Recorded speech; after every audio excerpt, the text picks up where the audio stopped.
अगर कुछ भी समझ ना आए, है ना, अगर कुछ भी समझ ना आए तो क्या बताया गया था, क्या करना है? क्वेश्चन छोड़ दो, क्या बताया गया था? अगर कुछ भी समझ नहीं आ रहा है, एपी की क्वेश्चन की बात कर सर रहा हूँ मैं। पहले उसका नेम सर पहले उसका नेमिंग कर दीजिए। इसका कर दूं? सर जैसे A1 A2 सर ऐसे नेमिंग। वो तो, या वो तो करने के बाद ही समझ नहीं आएगा ना, इतना तो कर दोगे। ऐसा थोड़ी है कि क्वेश्चन देखा, अच्छा क्वेश्चन नंबर 2 है, ये समझ नहीं आएगा, ऐसा सर थोड़ी होता है। सीक्वेंस बनाएंगे। सीक्वेंस बनाओगे, ये बताया था मैंने, कुछ और बताया था, याद करो। अगर एपी में कुछ भी समझ नहीं आए तो क्या करना है? सर छोड़ देना है। हाँ ये तो है ही, ये तो है ही, छोड़ दो।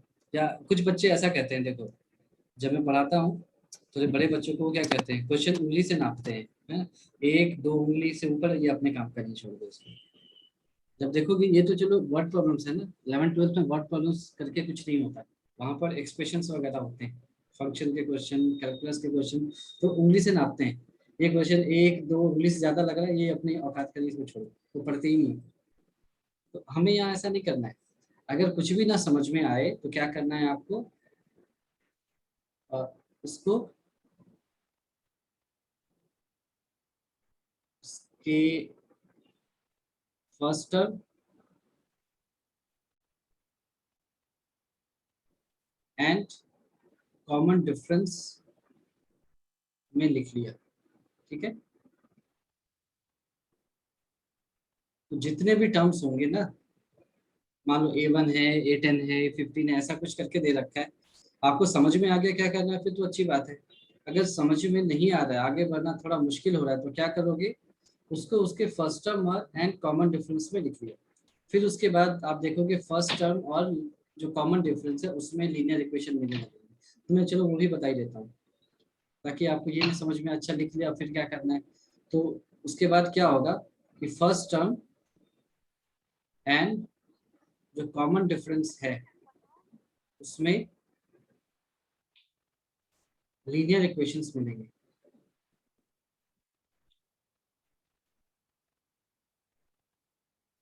ठीक है। लीनियर इक्वेशंस मिलेंगे तो फिर क्या करोगे, उनको सॉल्व कर लोगे। कैसे? वैसे ही जैसे पढ़ाया गया है आपको, सब्स्टिट्यूशन से कर लिया, एलिमिनेशन से कर लिया, जैसे आपकी इच्छा हुई वैसे कर लिया। तो ये समझ में आया आपको कि अगर कुछ भी नहीं समझ में आया तो क्या करना है? Yes sir. ठीक है, ये हुई पहली बात।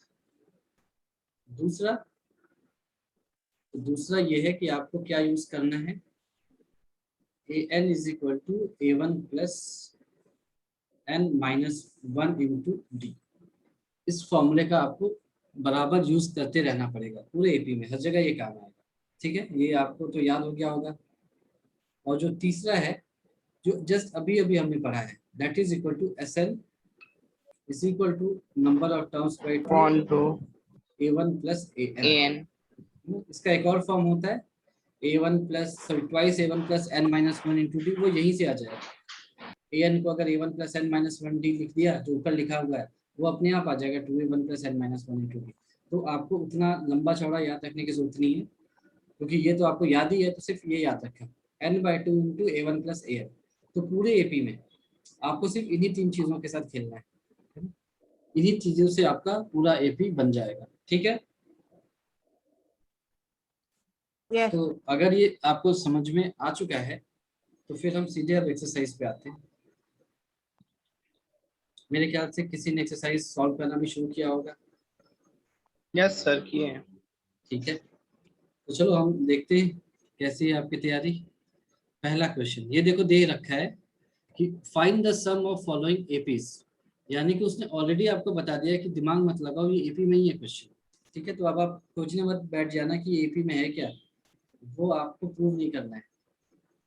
तो पहले क्वेश्चन का पहला पार्ट क्या है, इसका पहला part 2 7 12, 2 7 12 dot dot dot 2 10 terms. तो क्वेश्चन आपको समझ में आया? Yes sir. तो इसका मतलब ये नहीं है कि 2 7 12 के बाद 10 टर्म्स की बात कर रहा है। ये मैथ्स में आगे भी आप जाओगे 11th 12th में, तो ये सीक्वेंस को लिखने का एक तरीका होता है कि आपने 2-3 नंबर पहले के बता दिए, क्योंकि सारे नंबर सीक्वेंस का लिखने थोड़ी बैठ जाओगे। आपने 2-3 नंबर पहले के बता दिए और बता दिए कि टोटल कितने टर्म्स हैं। तो ये क्या होता है, टोटल टर्म्स को ये बता रहा है। तो कुछ होते हैं जो सोचते हैं कि 12 के बाद 10 टर्म होंगे, उसको हमको जोड़ना है। ऐसा नहीं है, जोड़ना आपको 2, 7, 12 से ही है। और ये तो 3 हो गए, पहला, दूसरा, तीसरा, ऐसे चौथा, पांचवा, छठा, सातवां, आठवां, नौवां, 10वां, ऐसा है। ये टोटल बता रहा है आपको 10 टर्म्स। 3 + 10 यानी कि 13 नहीं बता रहा है। ठीक है, ये याद रहेगा आपको, याद रहेगा, है ना। आप इसको कहीं 3 + 10 13 करके मत बैठ जाना, वो गलत हो जाएगा। चलो, तो फिर इसको सॉल्व कर लिया। यहाँ पर a1 क्या दे रखा है, a1 की 2, वैल्यू 2, 2, n की वैल्यू 10, 10 10, और d की value 5, 5। 7 5 minus 2 is equal to 5. तो फिर तो ये सिंपल है, a1 + n यानी कि 9 × 5 यानी कि 45 डायरेक्टली लिख दिया मैंने। ठीक है, ये आएगा ना। yes sir, n - 1 यानी कि 10 - 1 9 होता है, 9 × 5 45। तो यहाँ पर मुझे क्या पता है, a1 a10 निकालना है। a1 मुझे पता है, तो a10 की वैल्यू 47 आ चुकी है। 47, ठीक है, तो फिर यहाँ से निकाल लिया। देयरफॉर s10 की वैल्यू क्या हो जाएगी बताओ। 10/2 into a1 plus an. 10/2 × a1, a1 यानी 2 प्लस an यानी कि 47 यानी कि 47, 10/2 × 49 यानी 245 इसका आंसर हो जाएगा। दिख रहा है सभी को? yes sir, yes sir. बताओ भाई, आ गया समझ में? पहला क्वेश्चन था, इसीलिए एक बार फिर से देख लो। 2, 7, 12 करके 10 टर्म्स कह रहा है। इसका मतलब है कि वो आपको बता रहा है, बिल्कुल खुल करके वो बता रहा है कि भाई 10 टर्म्स हैं, तुम 2, 3, 2, 7, 12 के बाद की 10 टर्म्स मत जोड़ लेना। वो बता रहा है आपको कि टोटल सीरीज में ही 10 टर्म है और ये सारे एपी में है। तो आपने पहला टर्म लिख लिया 2, n दे ही रखा है 10, d निकाल लिया 7 - 2 = 5। तो जो लास्ट टर्म होगा वो आपको कैलकुलेट करना पड़ेगा। क्यों? क्योंकि आपको सम निकालना है, तो फर्स्ट टर्म और लास्ट टर्म दोनों चाहिए। तो लास्ट टर्म निकाल लिया। कैसे? ऊपर में बताया गया, an = a1 + n - 1 × d। आपने उसको यूज किया, a10 निकल गया। सम कैसे निकालते हैं वो भी अभी थोड़ी देर पहले डिस्कस किया गया था। n/2 × a1 + an, उसको रखा, आपको वैल्यू डायरेक्टली मिल गई। ठीक है यहाँ तक? चलो, तो अगर ये ठीक है तो क्वेश्चन नंबर 2 कर लिया।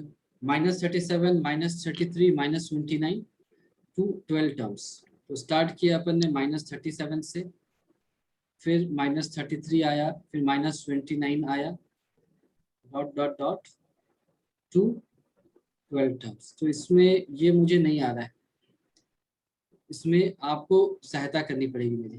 कैसे सॉल्व किया जाए इसे बताओ।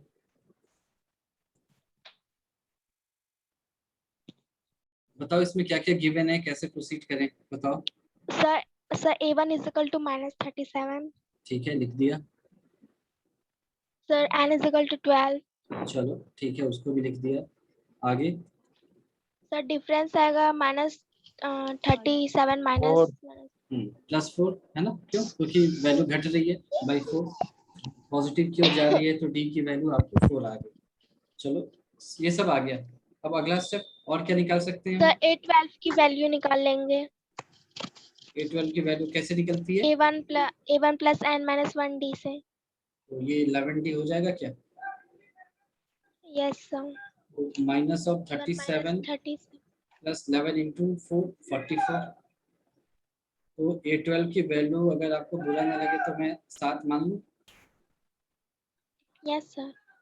चलो, तो अब बताओ, अब मुझे सम ऑफ 12 S10 टर्म्स अब निकालना है। S12 हाँ, तो ये बता दो S12 इसका खेल क्या है, ये क्या कहता है, इसको कैसे 10 सॉल्व that करते is हैं? 12/2 ठीक है, -37 plus -37 12 + 12, ऐसा ऐसा होगा। या कुछ और भी होगा? ब्रैकेट में रहेगा। हाँ, ये The bracket. ब्रैकेट में। तो फिर ये 12 कहाँ से आया? ये मेरे ख्याल से 7 होता। सही है क्या?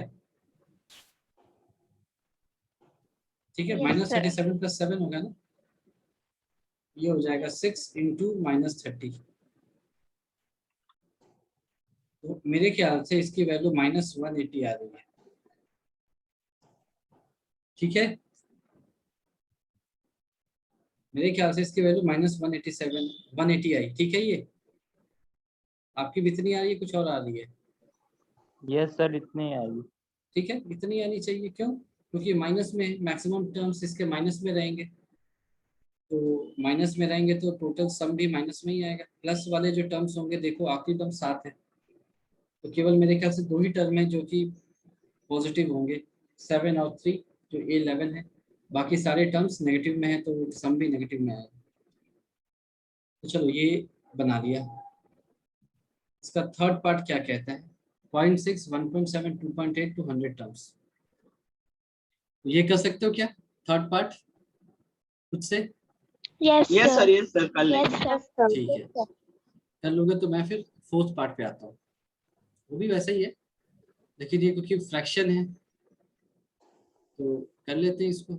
ये है 1/15, 1/12, तो फिर तो 1/10 होना पड़ेगा इसको। ठीक है, कॉमा 11 टर्म्स तक।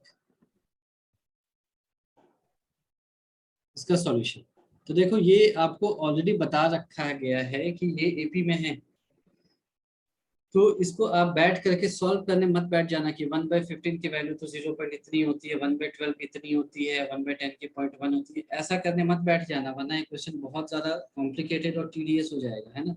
मतलब ये साफ सुथरा क्वेश्चन जो दे रखा है, दिमाग लगा करके बिल्कुल बर्बाद कर दिया, ऐसा कि सामने वाले को फिर बनाने का मन ही ना करे 4-5 स्टेप के बाद। ऐसा नहीं करना, ठीक है। जो दे रखा है वैसे ही छोड़ दिया कि अच्छा ये तो ऑलरेडी एपी में है, तो ज़्यादा दिमाग को लगाएं। ठीक है, तो यहाँ पर आपको ऑलरेडी बताया गया है कि a1 की वैल्यू है 1/15, है ना। a1 की वैल्यू 1/15 है, N is equal to 11. 11 है। हाँ, अब डी निकाल लो बस। डी के लिए थोड़ी The मेहनत करनी 1/3. 1/3. 1/3 आ रहा है? नहीं, 1/3 नहीं आ सकता इसका। -1/3। Yes, sir. -1/3 भाई. Yes, sir. Yes. इतना कम कैसे -1/3. आएगा? 0.33 नहीं, देखते। मेरे ख्याल से तो थोड़ा ज्यादा, मतलब और छोटी वैल्यू आनी चाहिए थी। देखते, बाई 12 इंटू 15 180 होता है, तो टी की वैल्यू आ गई 3 सर 1/60। हाँ, ये हो सकता है। 1/60 इज पॉसिबल, सॉरी 1/60 ये एक्सेप्टेबल वैल्यू है। 1/3 तो बहुत ज्यादा, बहुत तेजी से फिर फ्रैक्शन भागने लगता, जो कि दिख नहीं रहा। ठीक है, यहाँ तक सबका आया क्या? डी 1/60 देखो, Yes, यस sir. सर। आ गया। सर वो मैंने ऐसे Yes, डायरेक्ट sir. बता दिया था। हाँ, वो हम लोग करते हैं ऐसा कभी कभी हंसी मजाक में, पर एग्जाम में नहीं करेंगे ऐसा, है ना। Yes. सर बट ये- आप बोले हैं कि एकदम साफ सुथरा है, तो सर मुझे लगा। तो साफ सुथरा तो 1/60 में क्या खराबी है? देखो कितना अच्छा, 1/60 सिंपल। चलो, तो अब a1 प्लस 11d नहीं 10d होगा ना, 11 टर्म्स है, तो a1 प्लस 10d आ गया। ठीक है, ये भी अच्छा दिख रहा है। 10 से मल्टीप्लाई होगा। a1 आपके पास है 1/50 प्लस आपने 10 इंटू 1/60 कर दिया। देखो ये बहुत अच्छा सा एक्सप्रेशन कुछ आएगा। तो a11 की वैल्यू आपको दिख रही होगी, ये 1/15 प्लस 1/6। तो मेरे ख्याल से इसका एलसीएम कल तक तो 30 होता था, आज का देख लो आप क्या आ रहा है, 2+5 यानी कि 7/30 आ रहा है मेरे ख्याल से। आ रहा है क्या?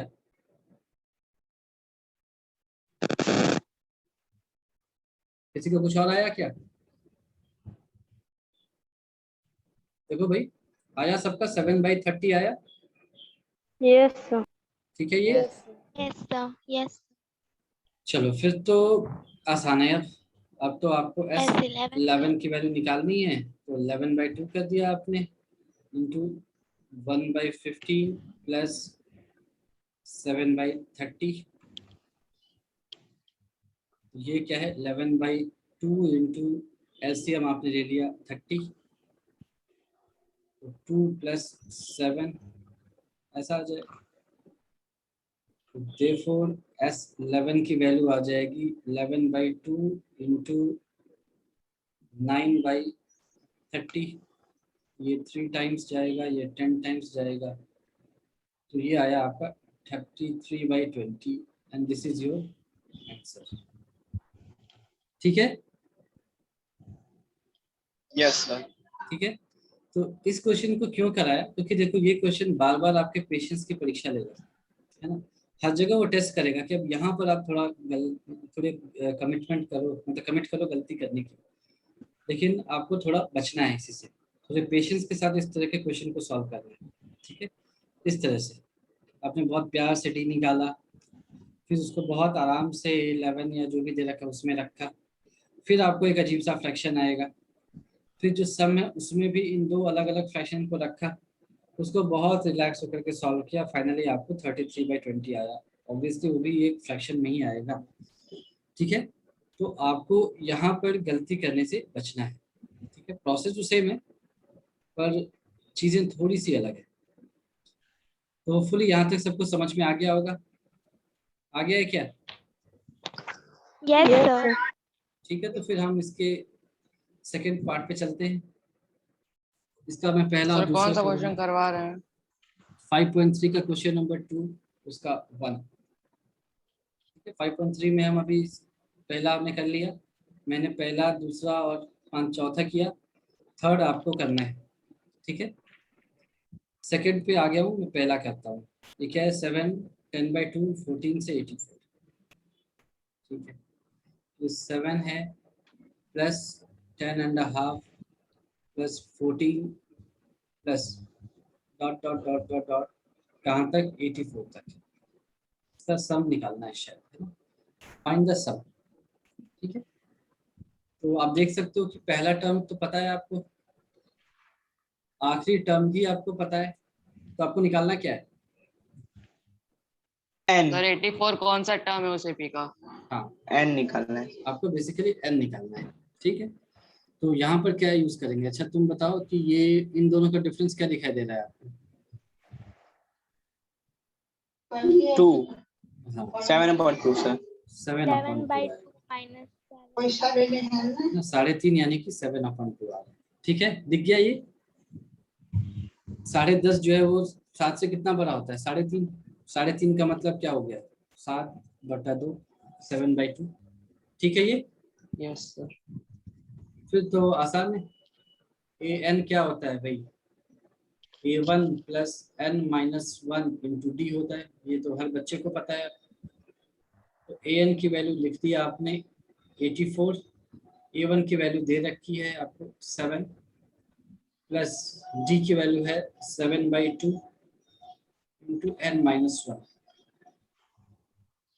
तो 84 - 7 क्या होगा, 77, 7/2 × n-1, ये होगा 11 टाइम्स, और इंटू 2 से मल्टीप्लाई हो चुका है और 1 उसमें ऐड हो चुका है, तो n की वैल्यू 23 आ गई है, ठीक है। यस है ना। इस तरह के क्वेश्चन को कैसे सॉल्व करते हैं, मन की आंखों से, है ना। मन की आंखों से आप देखो कि 11 को 2 से मल्टीप्लाई किया जा चुका है तो 22 आ गया, ये -1 उधर जा करके +1 बन चुका है, तो 22 में 1 ऐड हुआ तो 23 बन चुका है वो, n की वैल्यू लिख दी 23। यहाँ तक कोई कंफ्यूजन है, बताओ? No sir. तो फिर तो ये बच्चों का खेल बच गया। S23 आपने लिख दी, 23/2 इंटू पहला टर्म है 7 प्लस लास्ट टर्म है 84, तो ये आएगा आपका 23/2 इंटू 91। ये ऑब्वियसली फ्रैक्शन में ही आता हुआ दिख रहा है मुझे। सर 2093/2। 2093, हाँ 2093/2। इसको चाहो तो आप उसको मिक्स फ्रैक्शन में लिख दिया, ये आ जाएगा आपको 1046/2। This is your answer.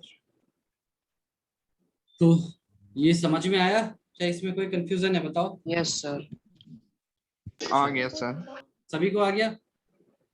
देख लो एक बार फिर से, यस सर। है ना। डी निकाला, लास्ट टर्म दे रखा है तो n निकाल लिया वहां से, फिर तो n/2 इंटू पहला टर्म प्लस लास्ट टर्म। तो इसका सेकंड पार्ट मैं कर रहा हूँ, फिर से थर्ड पार्ट आप करेंगे। सेकंड पार्ट क्या कहता है? 34 + 32 + 30 10 तक जा रहा है। 34 + 32 + 30 ये कहाँ तक जाएगा? 10 तक जाएगा। आपको सब निकालना है। तो प्रीवियस क्वेश्चन के नोट पर ही इसको भी रखा गया है कि पहला टर्म आपको पता है, लास्ट टर्म पता है, सॉल्व करो। इसको चाहो तो आप उल्टा करके भी सॉल्व कर सकते हो, है ना। आपने पहला टर्म 10 मान लिया, लास्ट टर्म 34 मान लिया, वहां से डी पॉजिटिव आ जाएगा। ऐसे सॉल्व करोगे तो डी नेगेटिव आ जाएगा, एक ही बात है, ठीक है। जैसा दे रखा है वैसे ही सॉल्व कर लिया मान लो। तो उसका सॉल्यूशन आपने लिखा, A1 की वैल्यू आपको दे रखी है 34 और AN की वैल्यू दे रखी है 10, D की वैल्यू मुझे दिख रहा है -2। ठीक है यहाँ तक? Yes sir. और फिर n की वैल्यू निकालनी है, तो फिर निकाल लिया। AN = A1 + n-1 × D। तो AN की वैल्यू है 10, this is equal to 34 -2 × n-1। तो ये हो जाएगा 2 × n-1 इज इक्वल टू 34 - 10 यानी कि 24। तो यहाँ से n की वैल्यू 13 आ गई। ठीक है, दिख रहा है?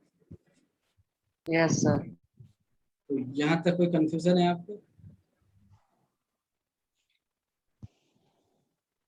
ठीक है ना। हमने Yes, इस sir. गिवन सीरीज से पहले n की वैल्यू 13 निकाल ली। यहाँ तक ठीक है? किसी को कोई डाउट है? No sir. चलो, अगर किसी को कोई डाउट नहीं है तो फिर यहाँ से S13 की वैल्यू निकाल लो। ये होगी 13/2 इंटू फर्स्ट टर्म आपको दे रखा है 34 प्लस लास्ट टर्म दे रखा है 10। ये हो जाएगा आपका 13/2 इंटू 44। ये होगा आपका 22 times 286। 286। This is your answer, this is your final answer. ठीक है, तो सेम था, पहला टर्म दे रखा है ना, D-2 दे रखा है, लास्ट टर्म दे रखा है, वहां से n निकाल लिया। उसके बाद तो सिंपल, ठीक है। Yes, yes sir. सर। चलो, Yes, sir. तो उसके बाद इसका एक और सब पार्ट है, क्वेश्चन नंबर मतलब थर्ड पार्ट इसका। थर्ड मतलब क्वेश्चन नंबर 2 का थर्ड पार्ट कर लोगे आप, हो जाएगा। है ना। सेम चीज है, सेम कहानी, Yes, sir. है ना, कोई अंतर नहीं है। तो फिर हम थर्ड में आते हैं। थर्ड का पहला, ये भी कुछ वैसा ही है। A = 5 है, D = 3 है, A = 5, D की वैल्यू दे रखी है आपको 3, और क्या दे रखा है, AN की वैल्यू 50 दे रखी है। आपको निकालना क्या है, find N and SN। N क्या है और SN क्या है। यानी एक तरह से आपको पहला टर्म दे रखा है 5, लास्ट टर्म भी दे रखा है 50। N अगर पता हो आपको तो आप सीधे n/2 इंटू A1 + AN कर दोगे तो सब निकल जाएगा। तो यहाँ पर भी वही चीज, AN = A1 + n-1 × D। तो यहाँ से आपने निकाल लिया 50 = 5 + 3 × n-1। तो यहाँ से आपका 3 × n-1 की वैल्यू आएगी 45। ठीक है, तो n-1 की वैल्यू आ गई 15, तो n की वैल्यू आ गई 16। ठीक है, ये यस सर। ठीक है, इसमें कोई डाउट नहीं होना चाहिए। इस तरह के क्वेश्चन तो हमने कई बार किए हैं, लास्ट एक्सरसाइज में भी और आज भी। तो आपको पहला टर्म दे रखा है, लास्ट टर्म दे रखा है, और कॉमन डिफरेंस दे रखा है, वहां से n की वैल्यू आप निकाल लो। उसके बाद तो ये काफी सिंपल है। तो यहाँ से S16 की वैल्यू क्या हो जाएगी, 16/2, 16/2 तो पहला term plus 5 last plus term, 15। ये हो जाएगा 8 टाइम्स। तो ये आएगा आपका 8 × 55। तो ये 550 में से 110 सब्ट्रैक्ट कर 440। दो, तो ये 440 आ जाएगा। ठीक है, ये समझ में आ गया यस सर। सभी को, आया Yes, sir. है ना? Yes, sir. ये उसी तरह के Yes, sir. रिपीटेड क्वेश्चन है, कुछ इसमें अलग है नहीं। चलो ऐसे ही बोरिंग क्वेश्चन 2 और कर लेता हूँ मैं, फिर उसके बाद कल से करेंगे अलग क्वेश्चन। a = 7 है, मैं तो जल्दी करता हूँ, है ना। a13 = 35, और क्या दे रखा है, find d and S13, d निकालना है और S13 आपको निकालना है। अगर आप क्वेश्चन को थोड़े ध्यान से पढ़ो तो उसने आपको इनडायरेक्टली एक इंफॉर्मेशन दे रखी है, तो बता सकता है क्या? उसने इस क्वेश्चन में आपको इनडायरेक्टली एक और इंफॉर्मेशन बता रखी है। Yes, sir. Sir, an = 35. वो तो है, इससे क्या पता चलता है? सर Sir, 13 टर्म्स है उसमें। हाँ बिल्कुल, n = 13 ये दे an रखा है। 13. ठीक है, तो फिर आपने निकाल लिया भाई, an क्या होता है, a1 + n-1 × d होता है। n पता है, a1 पता है, an पता है, n पता है, तो d निकल जाएगा यहाँ से। an की वैल्यू हो गई 35, this is equal to 7 + 12d, तो यहाँ से 12d की वैल्यू आ गई 28, तो d की वैल्यू आ जाएगी मेरे ख्याल से 7/3। दिख रहा है? ठीक है, d की वैल्यू 7/3 आ चुकी है, दिख रहा है सभी को? 28/12 7/3 होता है। यस। तो आप यहाँ से S13 की वैल्यू निकाल लो, उसके लिए d की जरूरत पड़ेगी ही नहीं, वो हो जाएगा number of terms by 2। First term क्या दे रखा है, 7, और लास्ट टर्म क्या दे रखा है, 35। ये आ जाएगा 13/2 × 42, ये हो जाएगा आपका 21। तो 210 + 63 कर दूं, 273 आएगा मेरे ख्याल से। S13 की वैल्यू 273 आ गई है। ठीक है, यस सर। देखो कैसे किया। A7 दे रखा है, A13 दे रखा है, पहला लास्ट टर्म, d की वैल्यू निकालनी है, S13 निकालनी है। तो एक तरह से n की वैल्यू उसने इनडायरेक्टली आपको बता रखी है, 13 रख दिया, फॉर्मूले में सारी वैल्यूज को रखा, d निकाल लिया।